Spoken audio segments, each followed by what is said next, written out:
जब आपसे ये कहा जाता है कि आप खाली राजपूतों की पॉलिटिक्स करते हैं तो आपको क्या दुख होता है? नहीं, कोई दुख नहीं होता। क्षत्रिय जाति में पैदा होना कोई अपराध थोड़ा है।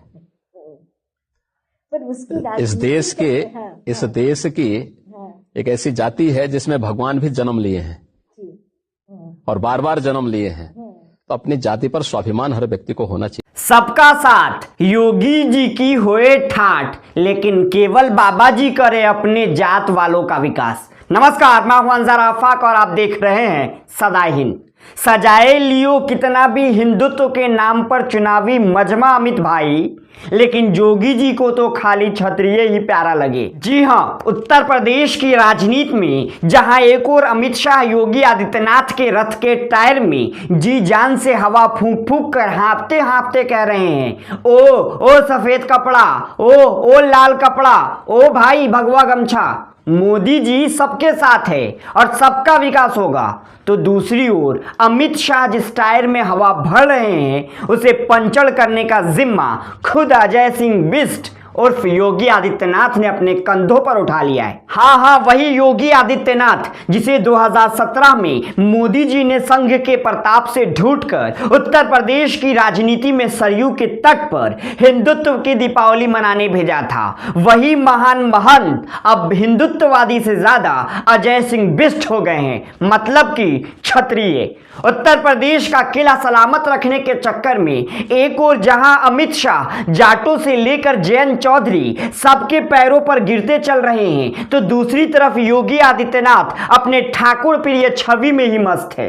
अब देखिए कि कैसे योगी को अयोध्या से गोरखपुर रवाना किया गया तो योगी मुख्यमंत्री से वापस महंत हो गए, और वो भी जातिवादी। मतलब एक और मोदी सबका साथ सबका विकास कहते हुए थकते नहीं, और दूसरी तरफ योगी जाति में गर्व करना छोड़ते नहीं। अब देखिए कि कैसे चुनाव से ठीक पहले ठाकुरों के मुख्यमंत्री बनकर योगी आदित्यनाथ उत्तर प्रदेश की राजनीति में रह गए, जहां एक और योगी से ब्राह्मण इस बात से खार खाए हुए हैं कि वो ठाकुरवादी राजनीति करते हैं, और इसके जवाब में योगी अपने क्षत्रिय प्रेम पर कुछ इस तरह इठलाते हुए कहते हैं। जब आपसे ये कहा जाता है कि आप खाली राजपूतों की पॉलिटिक्स करते हैं तो आपको क्या दुख होता है? नहीं, कोई दुख नहीं होता। क्षत्रिय जाति में पैदा होना कोई अपराध थोड़ा है।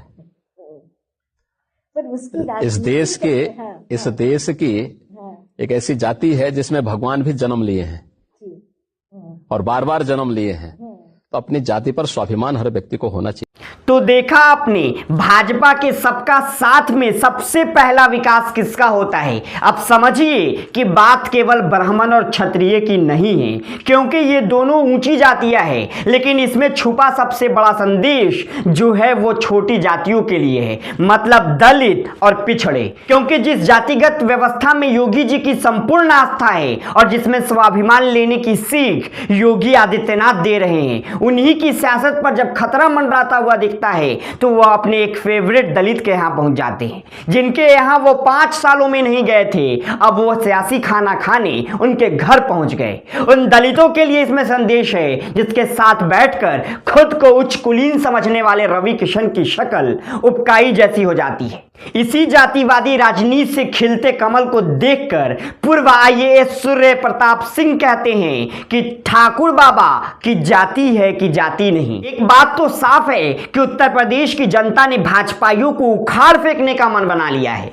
यही वजह है कि अमित शाह जाटों के सामने नाक रगड़ रहे हैं। पश्चिमी उत्तर प्रदेश की जनता को दंगों की याद दिलाकर उन्हें डराना चाहते हैं। अगर उनकी भाषा देखें तो समझ में आएगा कि वह पश्चिमी उत्तर प्रदेश की जनता को डरा रहे हैं और खुलेआम मंच से कह रहे हैं कि इस बार कमल पर बटन दबा देना, वरना फिर वही होगा जो मुजफ्फरनगर में हुआ था।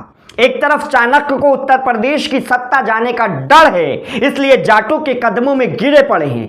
वहीं दूसरी तरफ बौखलाहट है, जिसकी वजह से वो आए बाएं साएं पर उतर आए। लेकिन वही उत्तर प्रदेश की राजनीति में 5 साल मलाई खाने वाले बाबा मस्त होकर उत्तर प्रदेश के दलितों, पिछड़ों और जाटों को कह रहे हैं कि सुनो, हम क्षत्रिय हैं, हमारा नाम योगी आदित्यनाथ नहीं अजय सिंह बिष्ट है, और इस पर हमें फख्र है कि हमारी जात में ही भगवान जन्म लेते हैं।